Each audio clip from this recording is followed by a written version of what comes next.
The pharmacy computer automatically flags every dead patient with a red banner that says deceased. So when a man handed me a prescription at the night window around 3 a.m., I scanned it without thinking. The screen turned red. I should have refused to fill it. Instead, I looked up and realized I was staring at the same face from the patient's profile photo. If stories like this keep you up at night, subscribe. Now, back to the night shift. I'm a pharmacy technician. I work the overnight window at a 24-hour pharmacy bolted onto a grocery store on the east side of town. Sliding glass, a little steel drawer for the cash, and a lot the size of a football field that empties out completely after midnight. From 11 to 7, it's me at the window and one pharmacist in the back. Everybody else in the world is asleep. You learn a rhythm on nights. And you learn the computer, because the computer is the only thing that never lies. Every patient has a profile, name, birthday, a photo pulled off their loyalty card, their whole prescription history. And when a patient dies, the system finds out. Insurance drops. A hospital sends the record. The profile locks, and a red banner rolls across the top of the screen. Deceased. You can't fill against it. You can't even print a label. As far as the computer is concerned, that person is a closed door. I'd seen the banner maybe a dozen times in 3 years. Always a widow picking up her husband's heart pills out of habit. You come around the counter and you're gentle about it. That's the worst the job ever got. Then came the man in the gray coat. Tuesday, February, 3 a.m., sleep coming down sideways. He walked up to the window, no car in the lot, and slid a paper prescription through the drawer. Blood pressure medication for a Harold Wexler. I typed the name, and the screen went red. Deceased. 11 days. I looked up to give the gentle speech. And the words died in my mouth, because the loyalty card photo sitting on the left of my screen was the exact face standing on the other side of the glass. Same crooked nose. A mole above the left eyebrow. Not a son. Not a resemblance. Him. I want to be honest about what my body did before my brain caught up. It said, "Do not tell this man what the screen says." So I smiled and said it would take a few minutes. He said, "Take your time," and smiled back, and there was nothing wrong with his smile, and that was the thing that put ice in me. I went to the back and told Aldo, the overnight pharmacist, that the guy at the window was flagged deceased. 19 years on nights, Aldo. Nothing surprised him. He asked if it was a family member. I said no. It's him, it's his photo. And I watched a man who'd seen everything go completely still. Then he did something I didn't understand for months. He walked up front, overrode the flag, filled one emergency dose, rang it as cash, and handed the bag through himself. The man paid in exact change. When I counted the drawer later, those bills were damp. He said thank you and walked back across the lot. Not toward the road, toward the black water of the retention pond behind the store. I lost him at the fence line. Aldo locked the drawer and didn't look at me. "You never tell them what the screen says," he said. "You fill it, you take the money, and you let them go back." Them. He said them, and his hands were shaking. Now, question number 1, the one I couldn't sleep on. I pulled Harold Wexler's obituary on my phone the next morning. Heart attack. Buried. Same face. So if he was in the ground 11 days, who wrote him a prescription that week? And who did I hand the bag to? I didn't get to sit with that long, because the encounters didn't repeat. They climbed. The second one, March, was a woman in a hospital gown with insulin for a name that came back deceased 8 months. She never spoke, never blinked. But when I slid the drawer out, she didn't reach for the bag. She reached for my hand, and she held it. Cold, wet, like she'd just come out of the pond. And she turned my palm over and looked at it the way you look at a watch to check the time. Then she let go, took the bag, and left. I don't know what she read on me. I've been afraid of the answer ever since. The third one taught me the scripts were the real horror. April, a man in coveralls, paper prescription, prescriber's name printed at the top, Dr. Lorne Camden. I knew that name. Camden used to write for our patients years back. I looked him up to verify the DEA number out of habit. Dr. Camden died in 2019. A dead doctor had written a prescription, dated that week, in wet blue ink, for a dead patient, and handed it to me through the glass.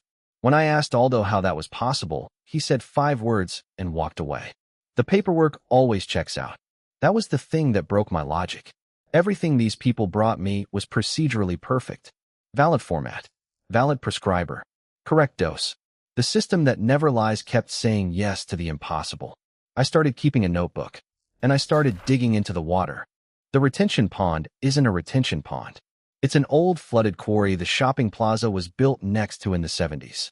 There's a survey map in the manager's office from before the grocery existed, and on it the quarry has a different shape and a word written across it. Except somebody scratched that word out with a pen, pressed so hard the paper tore. The oldest drowning I could find in the news was 1949, and the very first damp money receipt in Aldo's shoebox was dated the year the pharmacy opened. Whatever the water was, it had been sending people to a window before there was a window to send them to. I stopped asking Aldo about it after he told me, flat, that he once dropped his work glove into the quarry to test the depth, and 3 nights later a customer set it on the counter, bone dry, and walked toward the fence without a word. Then there was the mail slot. Aldo never put the damp bills in the register. He sealed each night's money in an envelope and dropped it into an old brass mail slot in the pharmacy's back wall. Painted over, no key, hasn't been used for anything official in years. I asked who collects it. He said he opened it once, his second year, and it was empty, and he never opened it again. 19 years of exact change going into a slot nobody empties. One slow night, I dropped an envelope in and stood there listening, and I swear it landed a long time later, farther down than the wall is thick. I put my hand flat against the brass and felt cold air moving out of it, like the slot opened onto somewhere much bigger than the stockroom behind it. I have never opened that box. I don't want to know if it's empty. Then, in October, Aldo had a stroke. He lived, but he was gone from the shift, and corporate started sending floater pharmacists to cover nights. Strangers who'd never been trained on the one rule that actually mattered. And I was the only person left at that window who knew it. First week of November, 3:10 a.m. A kid, maybe 20, hoodie soaked through at the shoulders on a night with no rain. Paper script for an Anthony DeSoto. I scanned it. Deceased, 3 weeks. And before I could get to the back, the floater, a by-the-book woman from the regional office, leaned into the mic and said the words. "I'm sorry, sir. The system shows this patient is deceased. I can't fill this." The whole building seemed to drop 10 degrees. The kid stopped moving. Not startled, stopped, like a video paused on one frame, held way too long. She repeated herself, patient, professional, no idea. He leaned in slow until his forehead nearly touched the glass, and he looked past her, straight at me, the one who knew better, and he spoke in a voice that came up from somewhere deep and wet. "You know how this works." Not angry, gentle, like reminding a friend they forgot their keys. Then his eyes moved to the back wall, to the mail slot he could not possibly see from outside and had no way to know was there, and he turned and walked toward the water. The phone rang the next night at 3 a.m. exactly. The caller ID was my own apartment's number. I don't have a landline. I answered anyway. No voice. Just water moving, slow and patient, the sound of something that is all the time in the world. It rang the next night, and the next. So the 5th encounter was mine. December, another red banner, and I didn't wait for anyone.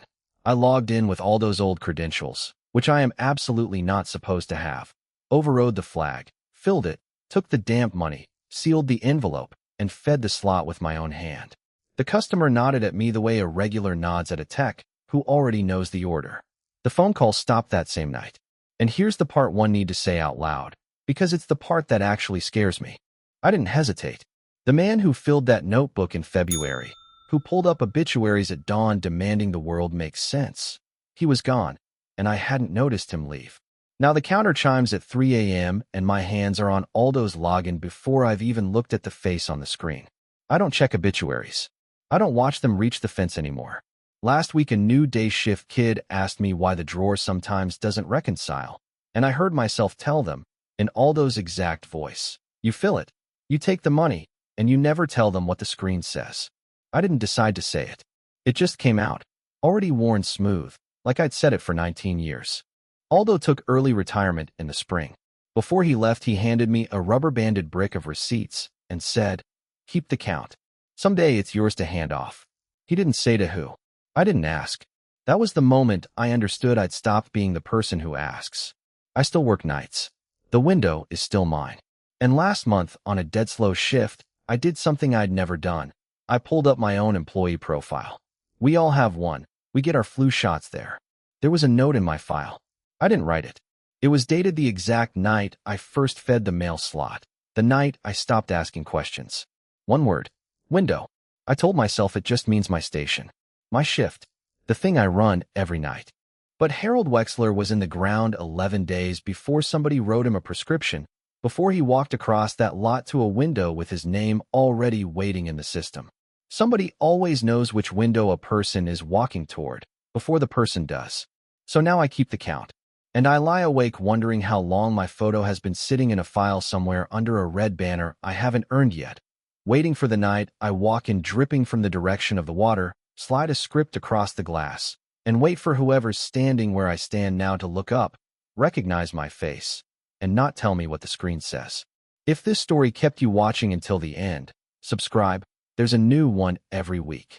And if you're ever driving past a 24-hour pharmacy at 3 in the morning and someone is walking to the window from the wrong direction, let them get what they came for. And never tell them what the screen says.